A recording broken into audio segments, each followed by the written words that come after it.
नमस्कार, मैं हूं प्रियंका संभव। आपके लिए हर शाम को 4 बजे लाइव लेकर आती हूं हेलो मनी 9, जिसमें हम आपकी फाइनेंशियल प्लानिंग के अलग अलग एस्पेक्ट्स पर बात करते हैं।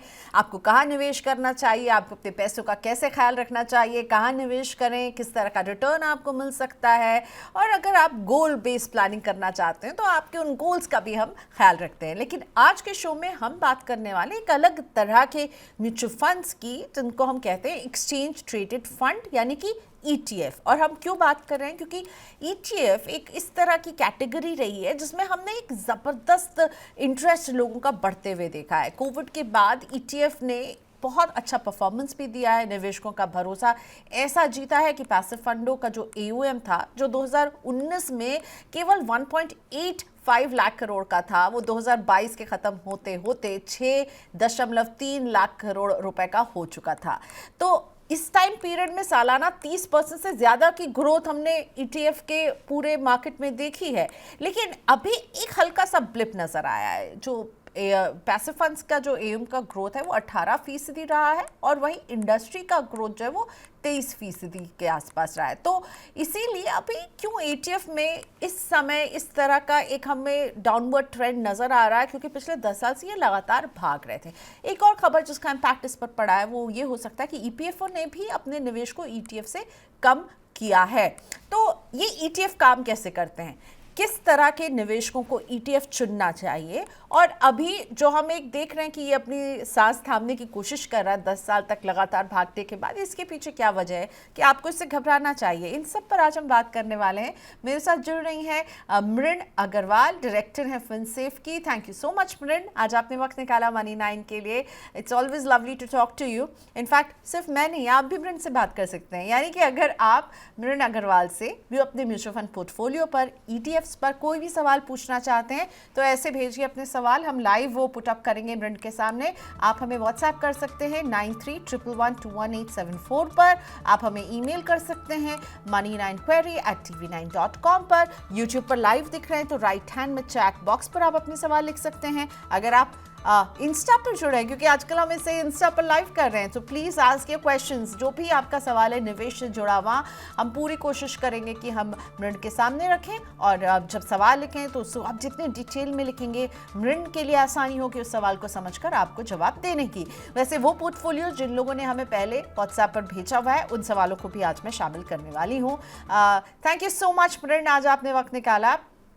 एक्सचेंज ट्रेडेड फंड, ये मैं सबसे बेसिक सवाल, ये क्या होते हैं, मतलब इनके नाम से जो मुझे समझ आ रहा है, ये एक्सचेंज पर ट्रेड होने वाले फंड हैं, क्या कैसे काम करते हैं, ये किस तरह का निवेश, अगर हम इसमें निवेश कर रहे हैं तो हम कहाँ निवेश कर रहे होते हैं, इक्विटी में कर रहे हैं, डेट में कर रहे हैं, गोल्ड में कर रहे हैं, क्या होते हैं एक्सचेंज ट्रेडेड फंड्स? तो नमस्ते प्रियंका। अब ETF के बारे में अगर हम बात करें तो ये अलग अलग तरीके के होते हैं। कॉमन चीज ये होती है कि उनका एक अंडरलाइंग होता है, या तो वो इक्विटी है, या वो डेट में भी हो सकता है, या वो गोल्ड में भी हो सकता है। तो अगर हम इक्विटी में देखें, इसमें क्या होता है ना कि एक बेंचमार्क है, जैसे निफ्टी 50 या सेंसेक्स हुआ, या निफ्टी मिड कैप 150, ऐसा कोई इंडेक्स ये ETF फॉलो करता है। तो इसमें एक्चुअली फंड मैनेजर का स्टॉक पिकिंग का कोई रोल नहीं रहता है। जो फंड मैनेजर का काम रहता है वो ये है कि जो इंडेक्स ऑलरेडी है, जैसे निफ्टी 50 का जो इंडेक्स है, वो उसी को रेप्लिकेट करेंगे। और ये बहुत आसान तरीका है म्यूचुअल फंड में इन्वेस्ट करने का, क्योंकि ये आप अपने ब्रोकिंग डीमैट अकाउंट के जरिए आप इन्वेस्ट कर सकते हैं। और इसमें सबसे बड़ी बात, अगर आप देखें पूरी दुनिया में ETFs छाए हुए हैं, वो इसीलिए क्योंकि ये बहुत लो कॉस्ट रहते हैं। जो एक्टिवली मैनेज फंड्स के कंपैरिजन में, these are called passively manage funds and they are very very low cost. So इसमें यही कन्वीनियंस है इन्वेस्टर को कि इतने सारी फंड कैटेगरीज हैं, जैसे इक्विटी में 8 फंड कैटेगरीज हैं, डेट में 16 फंड कैटेगरीज हैं। इन सब में से एक फंड को चुनना बहुत मुश्किल होता है आम निवेशक के लिए। तो ये जो ETFs होते हैं, ये एक इंडेक्स को फॉलो कर सकते हैं, और आप बेसिकली उस इंडेक्स में फिर निवेश कर रहे हैं। ओके, सो इट्स लाइक जो दो कीवर्ड्स मैं पिक कर रही हूँ कि ये पैसिव इन्वेस्टमेंट का हिस्सा है, ये पैसिव इन्वेस्टमेंट यूनिवर्स का हिस्सा है क्योंकि ये एक इंडेक्स को फॉलो करेगा। दूसरा आपने कहा डीमैट की ज़रूरत होती है। सो अगर इसके लिए डीमैट चाहिए तो क्या ये तब भी आप इसे म्यूचुअल फंड की एक कैटेगरी कहेंगे? डीमैट क्यों चाहिए होता है? क्योंकि एक्सचेंज पर ट्रेड हो रहा है, विच आई अंडरस्टैंड फ्रॉम द हाँ, नेम। पर मुझे ये समझाइए कि जब हम कहेंगे एक्सचेंज में ट्रेड हो रहा है और आपको डीमैट चाहिए, तो इसका क्या मतलब हुआ? वो एक्सचेंज में ट्रेड हो रहा है, क्या रोज उसके प्राइसेस जो है वो ऊपर नीचे जाएंगे? How do I understand it as an investor? बिल्कुल, इसमें इसमें रियल टाइम बेसिस पर आपको प्राइसेस मिलते हैं। ओके। तो अगर आपके पास फॉर एग्जांपल डीमैट अकाउंट नहीं है, या आप ऐसे नहीं खरीदना चाह रहे हैं, आप म्यूचुअल फंड हाउस के थ्रू भी खरीद सकते हैं, बट उसको इंडेक्स फंड कहते हैं। एंड उसमें एक ही एनएवी आता है। बट अगर आप ईटीएफ को देखेंगे तो उसमें जैसे शेयर्स में रियल टाइम प्राइसेस होते हैं, वैसे ही ईटीएफ का भी रियल टाइम एनएवी होता है। Okay, all right. और इसमें किस तरह के इन्वेस्टर्स को आप निवेश करने की सलाह देती हैं? मेरे पूरे पोर्टफोलियो में इसका हिस्सा कितना होना चाहिए? Should I go for an index fund या फिर ईटीएफ? अगर मैं इंडेक्स फंड वर्सेस ईटीएफ पूछूं तो क्या फ़र्क होता है और किस तरह के इन्वेस्टर्स के लिए ये सही निवेश है ईटीएफ? देखिए, सभी इन्वेस्टर्स के लिए ईटीएफ सही निवेश है। कोई भी ये खरीद सकता है अपना रिस्क प्रोफाइल के हिसाब से, अपने इन्वेस्टमेंट होराइजन के हिसाब से। और जो ईटीएफ एंड इंडेक्स में फ़र्क यही है कि ETF is slightly lower cost compare to the index fund, and in index fund you're dealing with the fund house, whereas in the ETF you're doing it on the exchange, you're doing it through your broking account. So that's what the real difference between the two is. And as I said कि NAV index fund में end of the day NAV जैसे दूसरे funds में आता है वैसे ही आता है, whereas ETF real time basis पर होता है। अब कितना एलोकेशन होना चाहिए आपके पोर्टफोलियो में, ये आपके ऊपर निर्भर है कि आपके क्या फाइनेंशियल गोल्स हैं, उनकी क्या इन्वेस्टमेंट पीरियड है, और मतलब आप कितना रिस्क लेना चाह रहे हैं, उस हिसाब से आप अपना एलोकेशन करेंगे।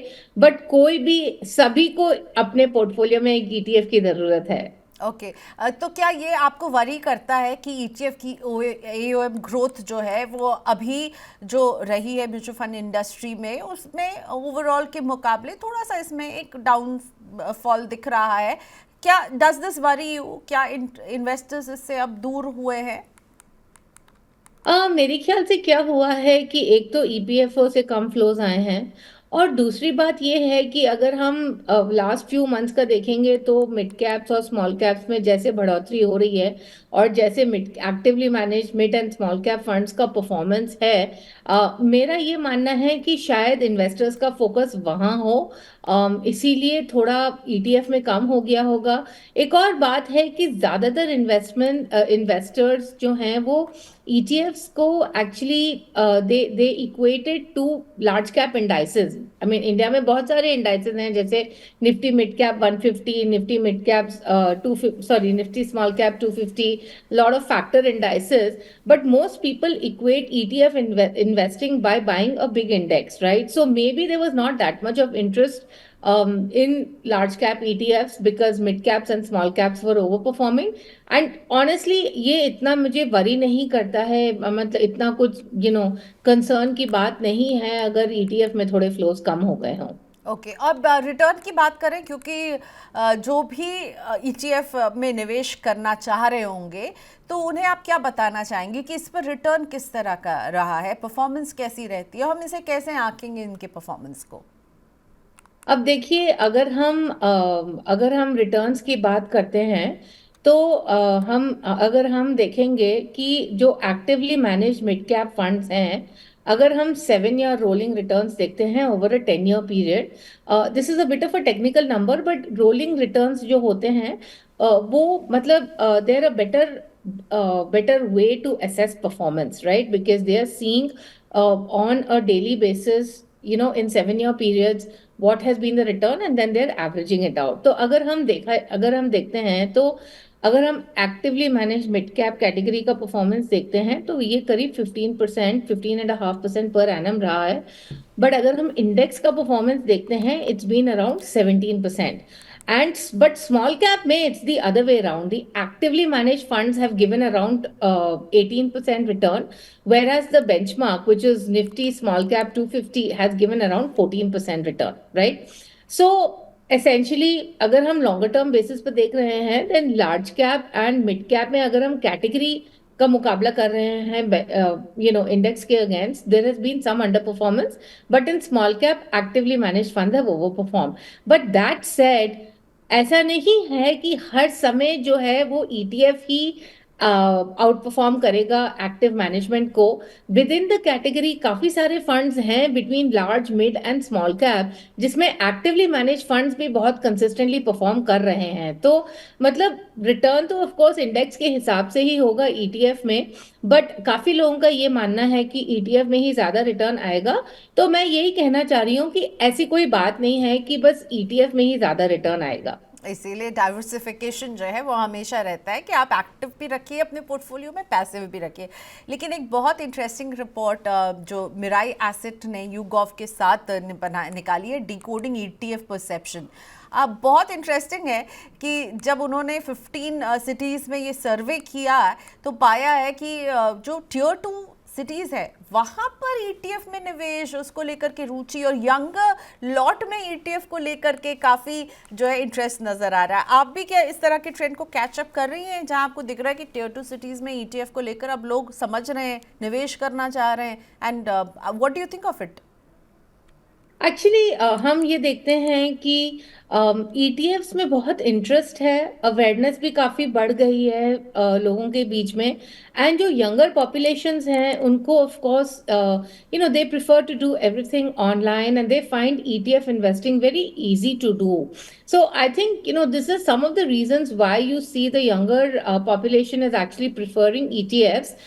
बट मेरा ये भी मानना है कि अभी भी हमें बहुत काम करना है लोगों को समझाने के लिए ईटीएफ के बारे में, क्योंकि एक चीज जो मैंने रिपोर्ट में देखी उसमें मैंने देखा कि ज्यादातर लोग जो निवेश करते हैं वो 5 साल से कम के लिए करते हैं। एंड जैसा कि आपके शो में भी बहुत बार मैंने बोला है कि इक्विटी में निवेश आपको लॉन्ग टर्म के लिए करना चाहिए। तो ये अच्छी बात है कि ईटीएफ का अडॉप्शन रेट इंक्रीज हो रहा है अक्रॉस इंडिया, ये बहुत अच्छी बात है। बट आई थिंक थोड़ी अवेयरनेस हमें बढ़ानी पड़ेगी इसके बारे में। राइट, आई थिंक पूरी इंडस्ट्री इस बारे में अभी बात कर रही है, म्यूचुअल फंड की इंडस्ट्री के लोग ज़्यादा समय तक नहीं टिक रहे। एक एवरेज जब निकाला गया तो देखा गया कि 2 साल के बाद पैसा निकाल ले रहे हैं, और आपको जब आप इक्विटी से जुड़े निवेश करते हैं 5 साल तक बने रहना बहुत ज़रूरी है। One question on ETF, this will be my last question, फिर हम अपने व्यूअर के क्वेश्चन लेंगे। तो मैं आप लोगों को भी बोलना चाहती हूँ, जो लोग हमारे साथ यूट्यूब पर जुड़े हुए, प्लीज़ आप सवाल अपने भेजिए हमारे कॉमेंट बॉक्स पर। आई एम वॉचिंग इट, अभी मुझे सिर्फ एक अतुल सिंह का सवाल दिख रहा है, और अतुल जी भी पूछ रहे हैं क्रेडिट कार्ड के ऊपर। तो Atul ji please mutual fund पर कोई सवाल हो तो पूछेगा। अब मुझे ये बहुत ही इसेंशियल सवाल ये है कि ईटीएफ में हम किस तरह से निवेश कर सकते हैं। मुझे नहीं लगता हम सिप नहीं कर सकते, इसमें केवल हम लमसम निवेश करते हैं। हाँ, इसमें सिप नहीं कर सकते हैं। ओके, सो एक लमसम निवेश आप करेंगे। So I mean, is it like, what could be the frequency? If I want to put in some money every month, do I do that, or I put it once and then I have to sort of pick another ETF, या फिर यो new buying होगी? क्या होता है, कैसे work करता है ये? देखिए, जैसे काफी लोग शेयर में भी एसआईपी करते हैं ना, कि वो हर महीने कुछ कुछ अमाउंट खरीदते हैं, वैसे ही आपको भी करना पड़ेगा।